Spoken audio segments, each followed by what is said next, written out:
আসসালামু আলাইকুম ওয়া রাহমাতুল্লাহি ওয়া বারাকাতুহু। সম্মানিত দেশবাসী, আমি cancer specialist doctor SM. Sarwar. বিশেষ করে আপনাদেরকে আজকে পরিচয় করে দিচ্ছি একজন ক্যান্সার রোগী যিনি কয় মাস চিকিৎসা করছেন আপনি?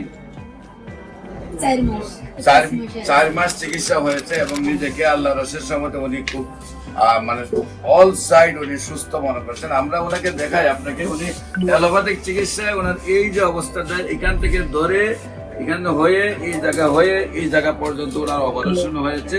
এই জায়গা নিয়ে সে পচন ছিল টোটাল অবস্থানটা। এখনো আপনার এই কালচারটা বোঝা যাচ্ছে, আপনারা ক্যামেরাটা ধরলে বুঝতে পারবেন যে ওনার কি অবস্থাটা ছিল। আপনি কি এখন খুব সুস্থ মনে করেন আপনাকে? আচ্ছা, আপনার নাম কি? কি নাম বললেন? রেখা দেবনাথ। আপনার উনি কি হন? হাজবেন্ড। আপনার নাম কি? সন্তোষ। আপনার স্ত্রী? আপনার স্ত্রীর নাম হলো কি? রেখা। আপনাদের গ্রাম কোনটা? গ্রামের নাম কি? গ্রামের নাম বেতিকুলা। Post office? বাজিয়া। বাজিয়া থানা? হ্যাঁ, কেশবপুর। জেলা যশোর। আপনার ওয়াইফের কিভাবে অসুস্থ হন এবং কিভাবে সুস্থ হয়েছেন একটু আপনি বলেন। এখানে একটা ওষুধ মতন হয়েছিল পোটালের মতন, পরীক্ষা করে দেখা গেল ওতে ক্যান্সার।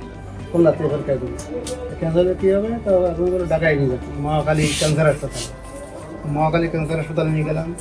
সেখানে তো অপারেশন করলাম। অপারেশন করলে ওরা ট্রান্সফার করে ঢাকা মেডিকেল পাঠা দিলেন।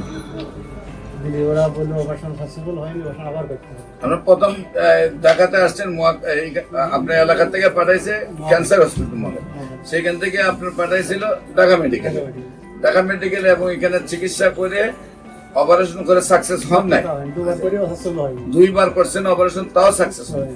আচ্ছা, আপনার অ্যালোপ্যাথিকে আমার এখানে আসার আগে কত টাকা খরচ হয়েছে আপনার? 5-7 লাখ টাকা। কয় মাসে?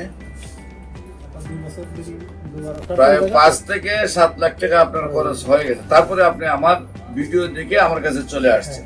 আসার পরে কয় মাস চিকিৎসা হলো? 4 মাস চিকিৎসা। এখন রোগীর কি অবস্থা?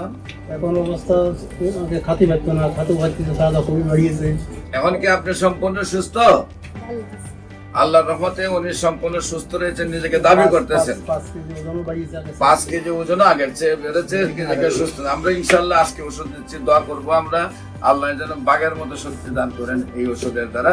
এবং দেশবাসীর কাছে আমরা দোয়া চাই, উনি যেহেতু সুস্থ হয়েছেন উনি যেন আজীবন সুস্থ থাকেন, ওনাকে যেন ক্যান্সারটা রিটার্ন না আসে। আপনারা দেশবাসী যারা ভিডিওটা দেখেন সবাই তার জন্য দোয়া করেন।